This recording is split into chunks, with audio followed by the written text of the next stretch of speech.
possible. Sarapan pagi di tepi pantai, nasi lemak, sambal terasi. Jumpa lagi di Bual-Bual Santai, obrolan cerdas menginspirasi. Assalamualaikum warahmatullahi wabarakatuh. Sahabat TNN, jumpa lagi kita di program Bual-Bual Santai. Kali ini kita akan berbincang-bincang, ngobrol-ngobrol, bual-bual santai bersama narasumber kita yang luar biasa lah. Kita akan membahas seputar masalah transportasi. Nah, ini adalah kebutuhan yang sangat urgent lah ya bagi masyarakat di perkotaan, sebenarnya juga nggak di perkotaan lah, di seluruh tanah air, dari mulai desa, di pesisir sampai di perkotaan, tentu tidak ada yang lepas dari masalah kebutuhan transportasi. Dan kali ini narasumber kita adalah Mas Sunarko ATD MT. Wah, assalamualaikum. Waalaikumsalam warahmatullahi wabarakatuh. Gimana Pak? Ini stylenya luar biasa, masih benar-benar kayak anak muda. Kalau nggak salah umurnya baru 27 ya? Oh betul, masih 27. Baik, Mas Narko, ini adalah Ketua Masyarakat Transportasi Indonesia Provinsi Riau. Sehari-hari beliau ini juga bertugas di Dinas Perhubungan Kota Pekanbaru. Jadi ini sosok yang sangat representatif kalau kita mau tahu seputar masalah transportasi di Indonesia ataupun juga di Provinsi Riau. Nah, teman-teman, sahabat TNN, seperti apa sih sebenarnya masalah transportasi kita? Tapi sebelumnya saya ingin tanya dulu soal MTI nih, Mas. Ya, sebenarnya masyarakat transportasi itu apa sih? Sebuah LSM atau organisasi atau paguyuban atau apa begitu ya? Bisa dijelaskan dulu nggak nih? Baik, terima kasih. Mungkin sedikit saya jelaskan tentang apa itu MTI. Ya. Pak Satria, bahwa MTI itu adalah suatu organisasi yang isinya adalah kawan-kawan kita yang concern terhadap transportasi. Baik yang ada di ini, kebetulan yang di Riau adalah baru mungkin baru berjalan 1 tahun lah mungkin dari. Ya. Sebelumnya kami adalah perwakilan dari pusat. Sebetulnya di tingkat pusat sudah ada, dan sudah juga ada beberapa wilayah yang sudah melaksanakan kewilayahan yang masalah mewakili MTI ini. Ya, alhamdulillah kita dalam waktu 1 tahun ini kita bisa mendampingi pemerintah ya, paling tidak memberikan masukan kepada pemerintah. Organisasi MTI ini juga banyak terdiri dari kawan-kawan di perguruan tinggi, swasta, dan stakeholder lainnya yang concern terhadap transportasi. Jadi ini istilahnya masyarakat secara secara umum multi stakeholder, akademisi, praktisi, siapa yang concern terhadap. Tapi kita partnership dengan pemerintah. Jadi keberadaannya adalah sebagai mitra partnership strategis dari pemerintah. Betul. Apakah hanya sekedar memberikan usulan, masukan, atau dilibatkan nggak dalam pengambilan kebijakan-kebijakan gitu? Kami beberapa kali dilibatkan. Misalnya dalam hal tarif tol, kami dari sisi kemasyarakatan, kami memberikan masukan pada saat misalnya perubahan tarif tol. Nah, ini juga salah satunya ya, itu yang kemarin juga sudah kami laksanakan. Baik koordinasi dengan Polda, ada kegiatan-kegiatan event yang kira-kira apa yang bisa kita berikan. Oke, jadi setiap ada kebijakan atau kegiatan yang berkaitan dengan persoalan transportasi, itu dilibatkan ya. Termasuklah misalnya kebijakan pemerintah Kota Pekanbaru. Tadi kan level ini kami juga berkoordinasi dengan level MTI di pusat, bagaimana mendorong khususnya di masalah angkutan umum di Kota Pekanbaru juga kami juga supporting. Itu di Pekanbaru ada juga organisasinya? Kami masih di level provinsi ya. Oke, tapi dia bisa masuk ke kabupaten kota, memberikan saran juga ke dinas-dinas di kabupaten kota ya. Oke. Kalau kita tadi disampaikan Mas Narko bahwa ini menjadi mitra strategis lah, tentu bersentuhan dengan persoalan-persoalan masalah transportasi di daerah. Nah, kalau Riau itu dari pandangan MTI seperti apa gambaran terkini dari masalah transportasi yang ada? Mungkin saya kilas balik ya, mungkin ini momen juga kita nih kilas balik di tahun 2024 ya. Kita ngobrol di akhir tahun. Akhir tahun ini Pak Presiden. Sebenarnya juga refleksi ya kita di sektor transportasi di Provinsi Riau khususnya. Tapi secara garis besar bahwa kita sudah lumayan bagus. Cuma ada beberapa sisi yang mungkin kita perlu cermati ya. Mungkin juga ini juga kejadian bukan level provinsi atau kota ya, ini sudah sifatnya nasional. Misalnya saya ambil contoh di udara. Di udara masih kita disibukkan dengan masalah tarif yang terlalu tinggi. Betul. Jadi kecenderungan orang ini menggunakan untuk melakukan penerbangan ke Jawa, ke Bali, ke Sumbawa itu harus dia transit dulu ke Malaysia karena dia lebih murah. Lebih murah. Ini yang menjadi negeri, harus. ya? Nah, ini harusnya menjadi catatan. Tapi kebetulan di akhir awal-awal menjelang Natal kemarin kebijakan pemerintah kan sudah menurunkan tarif yang supaya masyarakat itu bisa menikmati tarif yang lebih murah. Akan tetapi masih juga di bawah dengan harga kalau kita keluar. Jadi misalnya kita contoh Pekanbaru ke Malaysia malah justru jauh lebih murah daripada kita. Ya. Makanya kalau ke Jakarta sekarang beberapa kawan-kawan kan harus ke Malaysia dulu untuk mendapatkan tarif yang lebih murah. Nah ini dan sekarang yang paling ke tempat wisata ke wilayah Bali, Sumbawa juga lebih murah lewat Malaysia daripada lewat. Nah ini menjadi catatan kita bersama juga bukan di level provinsi tapi juga level nasional. Untuk angkutan laut saya kira juga sudah mulai standar ya kalau di perhubungan laut. Tetapi yang sedikit banyak ada yang sangat pengaruh adalah kegiatan di transportasi darat. Ini kita tahu beberapa tahun akhir-akhir ini juga infrastruktur jalan kita yang karena kondisi alam ya, misalnya longsor banyak apa. Ini yang sebenarnya yang mengganggu distribusi. Sebenarnya untuk logistik di problem itu yang menjadi masalah. Ini yang paling mendasar bahwa angkutan darat yang konektivitas antara darat laut ini yang menjadi agak sedikit terkendala di akhir-akhir ini khususnya karena adanya kerusakan jalan ya. Kalau di Riau itu berarti persoalan transportasi lebih terkait dengan sarana jalan. Sarana infrastruktur ya. Kalau sarana transportasinya sendiri, saya kira transportasinya dari sisi umum, saya kira masih memadai ya. Mungkin jangka panjang kita harus melakukan masalah komposisi angkutan, khususnya untuk angkutan orang ya. Itu nanti yang perlu kita perbaiki lagi, kita tingkatkan kualitas layanan itu. Tapi sebenarnya yang paling penting adalah di logistik. Nah ini yang jadi masalah, di mana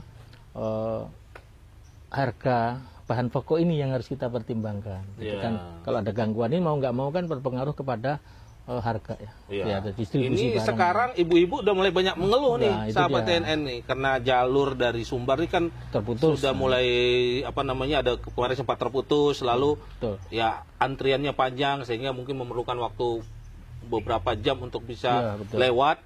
Jadi ini sekarang telur naik. Daging ayam naik.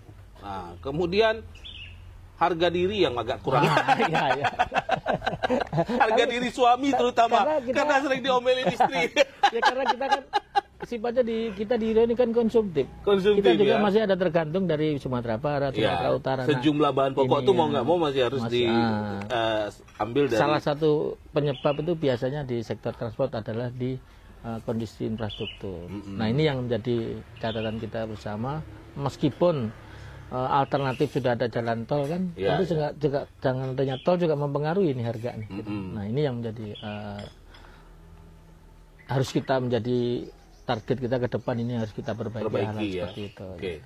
Kalau untuk perkotaan, nah tadi kan kalau kita bicara itu sepertinya ya antar kota, antar provinsi persoalannya banyak di jalan. Kalau kota kelihatannya kan memang ya relatif jalan di kota agak lebih bagus lah, walaupun dulu Pekanbaru ini sempat diheboh-hebohkan dengan banyak jalan berlubang, tapi sekarang udah agak lumayan lah. Nah, tapi persoalan di kota itu apa sih yang paling urgent tentang sarana transportasi bagi publik? Sebenarnya ya, kalau kita bukan hanya di perkotaan ya, tapi kita kebanyakan kan mobilitas itu kan di perkotaan. Yang paling penting itu adalah biaya transportasi. Nah, kenapa biaya transportasi? Nah, itulah hal yang kadang-kadang tidak pernah kita sadari dan kita tidak pernah perhitungkan. Artinya bahwa kita tuh tidak pernah peduli dengan biaya. Sekarang saya ambil contoh. Hasil kemarin dari ada Profesor Danang itu dari pakar transportasi UGM. Itu saja di Indonesia ini sudah 40% biaya transportasi. Biaya hidup untuk sektor transportasi saja. Berarti kan 60% itulah yang untuk yang lain. Nah, ini yang harus kita pahami bersama bahwa bagaimana pemerintah juga harus berupaya bagaimana menurunkan angka antara yang tadi dari 40% itu paling tidak turunlah menjadi 10 atau 15%. Jadi kita seharusnya bisa untuk memberikan subsidi lah ibaratnya kepada masyarakat supaya angka itu tidak terlalu tinggi. Ini yang menjadi catatan kita. Boleh kita lihat dengan adanya modernisasi transportasi umum belum tentu bisa mengurangi biaya tadi. Kan semakin mahal harga. Nah, sekarang peran pemerintah di mana, pemerintah masyarakat di mana, manfaatin itu misalnya apa yang disediakan oleh pemerintah. Misalnya contohnya salah satunya di Pekanbaru. Di Pekanbaru gunakanlah Transmetro. Karena angka itu kalau kita hitung jauh di bawah. Tapi harus ada kompensasi ya. Misalnya kita harus paling tidak bukan hanya transportasi umum itu dari depan rumahnya langsung itu kan tidak mungkin. Gitu. Paling nggak kita harus sama-sama berkorban lah berjalan kaki berapa meter. Nah ini yang harus kita galakkan dan kita edukasi masyarakat bahwa biaya kita sudah sangat mahal. Bagaimana kita untuk menurunkan angka itu tergantung juga diri kita masing-masing. Ini yang tanpa disadari masyarakat. Baik dengan tingginya biaya itu. Kalau kita hitung-hitung silakan hitung. Berapa bahan bakar, berapa misalnya motor, cicilan motor. Paling nanti jatuh-jatuhnya di antara 30-40% juga.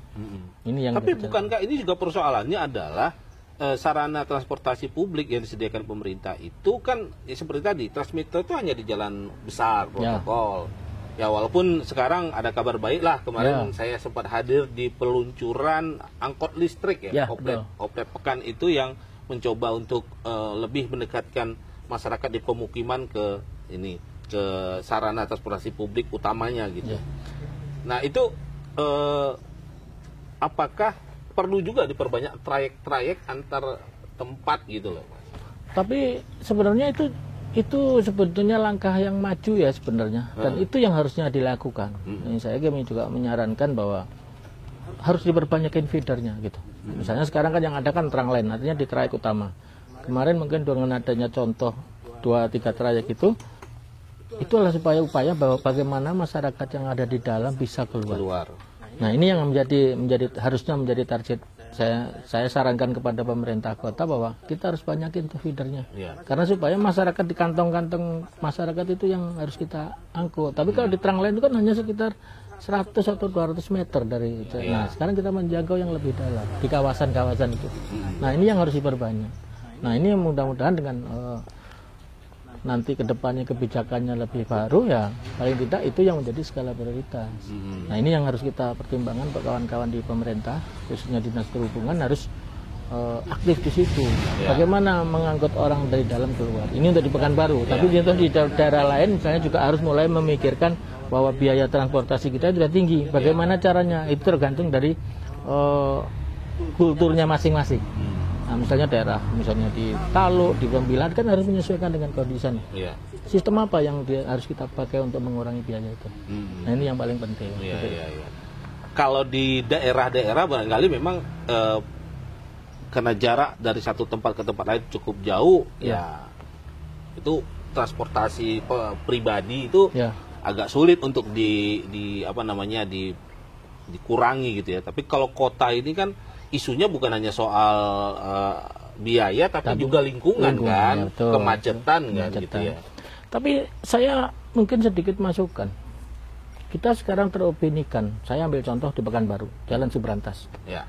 Selalu opini yang terjadi adalah ini gara-gara angkutan barang berat, mobil berat yang menjadikan kemacetan.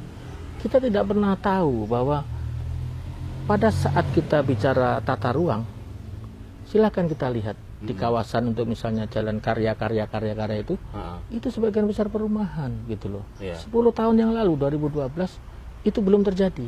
Belum ada kemacetan. Belum ada karena di kawasan itu juga masih terkendali lah misalnya pembangunan kawasan perumahan. Sekarang di situ udah mungkin alternatifnya misalnya jalan Kupang Raya, jalan misalnya yang tembusnya jalan Teropong. Itu sekarang sudah harus menjadi tumpuan karena jumlah pertumbuhan masyarakat yang ada di situ itu sudah benar-benar kita tidak bisa mengendalikan sehingga muaranya mau nggak mau aja harus ke Subrantas. Sekarang kalau dilihat komposisi mungkin angkutan barang sedikit, paling nggak sampai 5% dari volume lalu lintas. Yang besar kan misalnya angkutan pribadi sama sepeda motor di situ.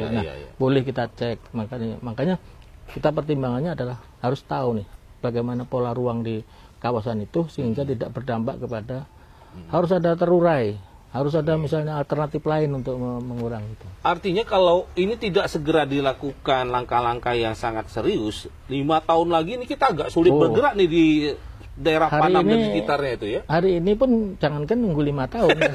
Hari ini pun segala problematika itu sudah ada semua di situ. Hari ini sudah sering aja. Artinya kalau kita biarkan terus, ya memang nggak jalan kita di 5 tahun ini. Cuma yang harus menjadi pertimbangan kita, kawasan itu sudah tidak hanya Pekanbaru.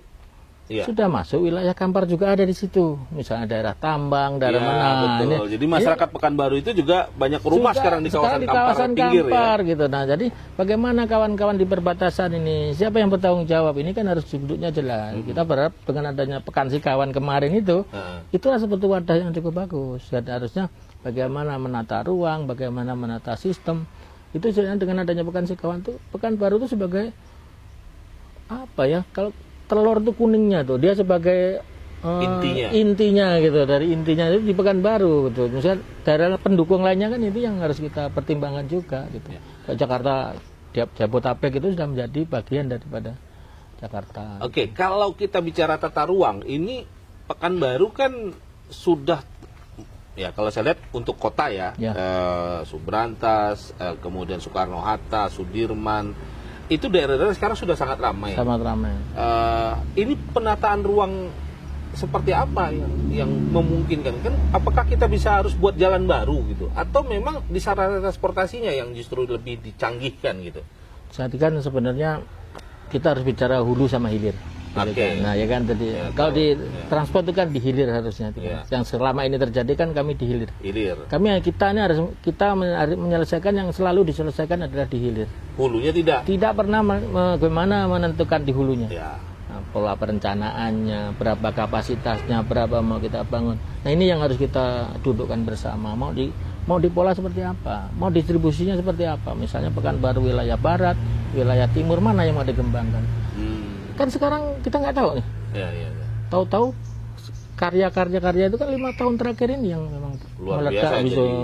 Nah, mungkin juga dengan adanya upgrading jalan kota menjadi provinsi itu adalah solusi. Tapi solusinya adalah itu karena teknis gitu ya. Karena perencanaan memang kewilayahan tadi, tata ruang yang harus kita selesaikan dengan pola itu, ditingkatkan status, kapasitasnya nanti dinaikkan. Nah ini yang antar wilayah ini juga bisa diselesaikan. Nah ini yang menjadi PR berat pemerintah kota dan atau Pekan Sikawan lah khususnya. Kita bicara Pekan Sikawan nih, belum daerahnya. Dan suatu saat akan terjadi. Ada durolis, ada macam-macam, itu juga tidak menutup kemungkinan akan terjadi masalah yang sama. Gitu. Nah ini harus kita antisipasi. Kalau untuk transportasi laut tadi sempat disinggung sih, kayaknya nggak terlalu urgent gitu ya. Tapi kan Riau ini juga ada kawasan-kawasan yang ya melewati laut gitu ya, seperti di Inhil, di Bengkalis gitu ya. Kemarin Bengkalis itu sibuk tentang rencana pembangunan jembatan karena kalau mau ke Bengkalis kalau udah lebaran, hari libur besar, itu antrinya kita di Roro itu lama sekali. Nah, MTI ada nggak dapat bocoran apa kira-kira strategi atau kebijakan baru pemerintah ke depan untuk kawasan pesisir ini? Memang pada saat pembangunan jembatan itu MTI belum masuk ya, jadi belum ada di sini. Tetapi itu juga salah satu alternatif sebetulnya.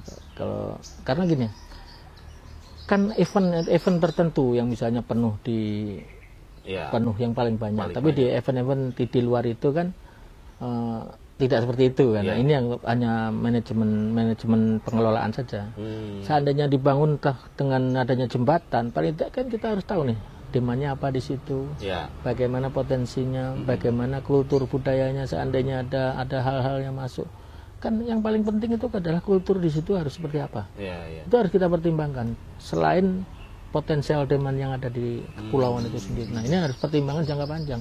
Bangun sekian triliun, berapa secara ekonomisnya, berapa? Nah ini harus apa pengaruhnya terhadap kultur? Nah, kultur itu harus pertimbangkan gitu kan. Sekarang sudah sampai ke situ belum?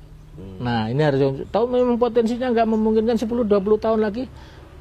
Ya kita harus investor kan harus kita mungkin berpikir ulang gitu, kalau misalnya mana yang terbaik, mau berapa tahun dia mau pengembalian. Nah ini yang harus pertimbangan banyak hal. Kalau misalnya membangun infrastruktur yang nilainya tinggi, sementara kita kan ada persaingan nih antara penyeberangan dengan jembatan nanti kan. Kalau kira-kira misalnya ke depannya efektif ya kalau jembatan silahkan gitu kan. Tapi kalau misalnya jangka berapa lamanya kita harus melakukan perpindahan dari jembatan ke situ. Akhirnya demand itu yang menjadi potensial utama kan. Nah ini, tapi jangan lupa masalah kultur, masalah budaya. Siap nggak masyarakat itu menerima kemajuan teknologi? Nah, kita ambil contoh saja lah. Masuk keluar Bengkalis sekarang. Dulu sebelum ada penyeberangan seperti apa, dengan adanya penyeberangan seperti apa kan harus ada. Selat Panjang, misalnya siap nggak dia menerima serbuan budaya yang dari luar yang semakin dahsyat kayak gini ini? Siap nggak infrastrukturnya di situ siap apa enggak gitu? Nah, itu harus kita menjadi pertimbangan gitu. Gitu ya. Jadi ini kajian tentang sarana transportasi itu harus tidak hanya bicara soal aspek mobilitas saja, ekonomi saja, tapi juga persoalan culture-nya juga harus dipertimbangkan. Infrastrukturnya di sana sudah mendukung atau tidak. Itu kan. Jangan lancar tapi di dalamnya nggak lancar kan masalah juga. Oh iya, artinya Pemkab Bengkalis itu di pulau juga harus memikirkan kalau jembatan ini jadi, bagaimana penataan di dalam jalannya sudah siap nggak untuk ditata? Jangan nanti karena orang udah lancar misalnya orang ramai ke Pulau Bengkalis, di sana nggak ditata. Macet dalam kota ya. Nah, ini yang kondisi itu yang harus kita. Jadi luar biasa nih. Jadi kalau MTI itu ada, kalau di pusat lah ada memang kajian secara rutin atau gimana Mas untuk persoalan. Kami rutin di MTI itu. Saya ambil contoh kemarin juga MTI pusat, kebetulan di sini belum ada kan menyangkut kebijakan pusat ya. Kalau misalnya kemarin ada perda di kota ya, di kota itu kan ada penyelenggaraan angkutan massal itu. Kami koordinasinya dengan kawan-kawan di Kementerian Perhubungan, Kementerian Dalam Negeri, Kementerian Keuangan, dijembatani oleh MTI di pusat. Bagaimana mengkoordinir kawan-kawan supaya kebijakan baru ini bisa diterapkan. Karena gini, di angkutan massal sendiri itu sudah menjadi trending, karena itu di Indonesia belum ada. Sebenarnya kita harus ambil sisi positifnya ya di Pekanbaru, bahwa barang kita ini adalah yang pertama kali di Indonesia. Bisa apresiasi kami untuk pemerintah Kota Pekanbaru ya, bahwa penyediaan angkutan massal ini juga sudah menjadi strategis, yang sangat strategis di Kota Pekanbaru untuk mobilitas masyarakat.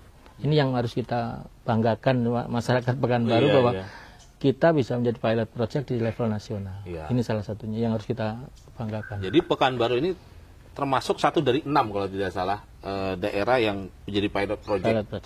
Dan Pekanbaru termasuk yang pertama memulai Transmetro ini, baru diikuti daerah-daerah lain. Dan sekarang terus diperluas layanannya, ada feeder angkutan listrik. Sekarang tinggal kita feedernya nih yang kurang. Dan kemarin kalau dari wawancara kita dengan Kepala Dinas Perhubungan, rencananya tahun 2025 ini akan ditambah ya feedernya di beberapa itu mudah-mudahan dengan semakin banyak feeder malah semakin bagus nih. Mudah-mudahan komitmen pemerintah kota ini lebih baik dan benar-benar dilaksanakan. Tapi kan tadi kata Mas Narko, tidak cukup hanya menyediakan sarananya kalau publiknya tidak diedukasi. Betul. Nah artinya kalau kita ini udah terbiasa malas beli rokok dua rumah, naik motor gitu kan. Mau sholat jarak 50 meter naik motor, termasuk saya. Nah, memang itu yang cukup berat kadang-kadang. Kita kadang-kadang memulai hal yang itu memang berat. Yang harusnya kita edukasi adalah biaya ya gitu. Sebenarnya kita tuh cukup mahal gitu. Kadang-kadang di kita ini kan tanpa mempertimbangkan capital cost gitu. Biaya modalnya gitu. Orang beli motor cash dianggap naik motor murah.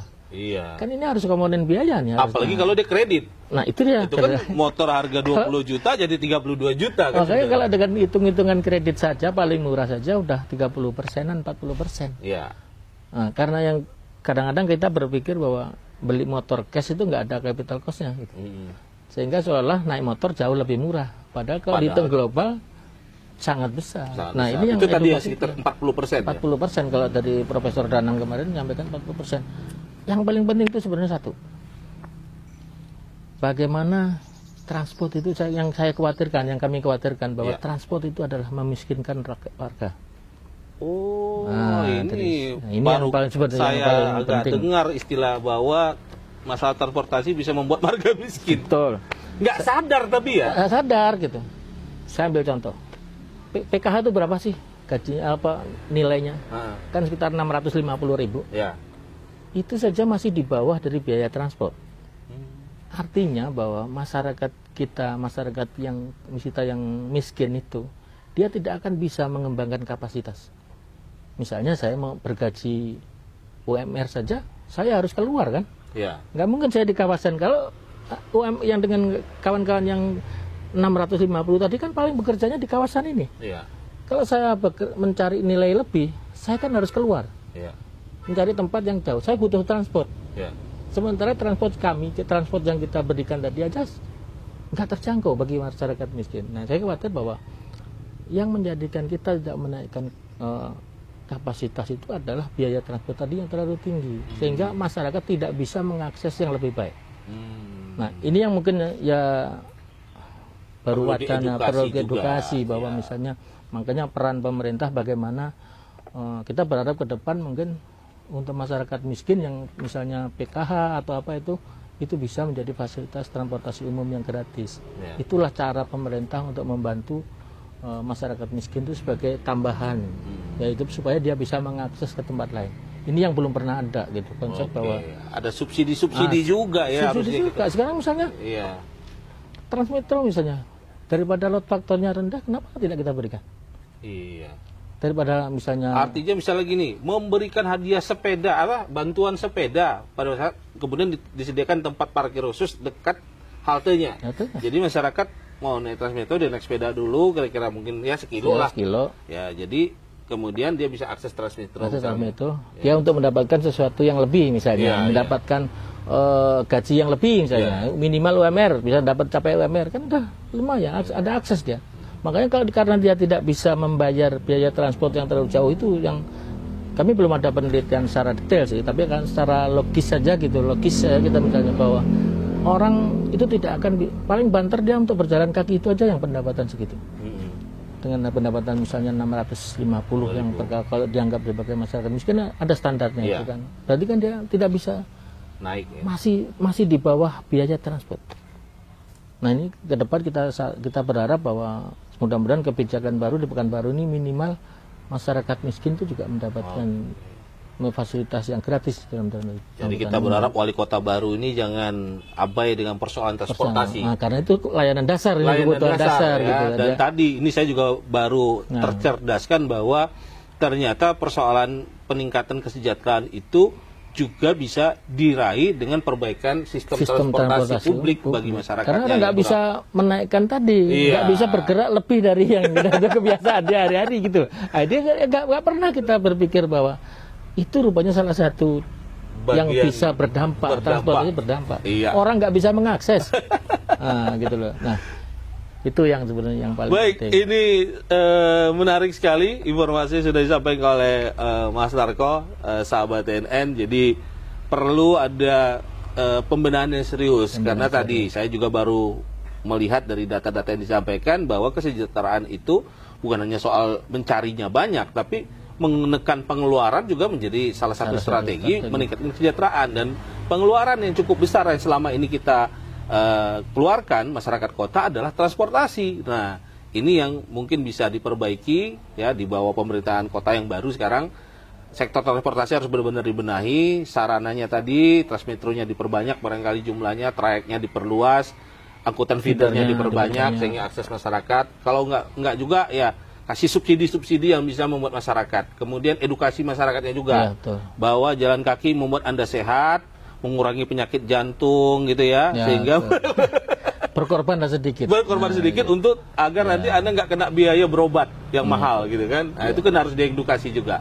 Baik, Mas Narko, terakhir mungkin apa ada pesan lah untuk masyarakat bagaimana budaya penggunaan transportasi publik ini?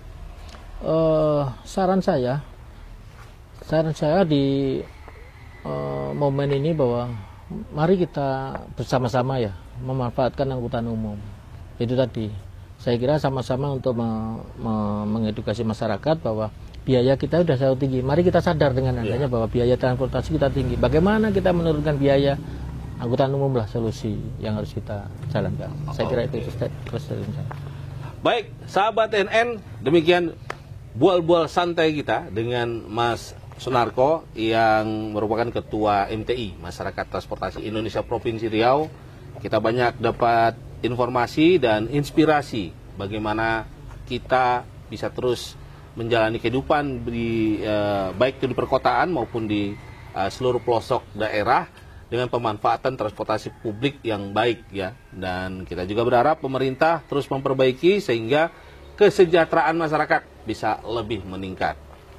Baik, demikian bual-bual santai kita edisi kali ini. Terima kasih atas perhatian dan kesediaan Anda menonton tayangan ini. Jangan lupa like, subscribe, and share. Share. Sampai jumpa lagi ya, Mas Narko. Mudah-mudahan ada waktu bisa ngobrol-ngobrol lagi. Baik, demikian sahabat TNN. Sampai jumpa lagi. Assalamualaikum warahmatullahi wabarakatuh. Waalaikumsalam warahmatullahi wabarakatuh.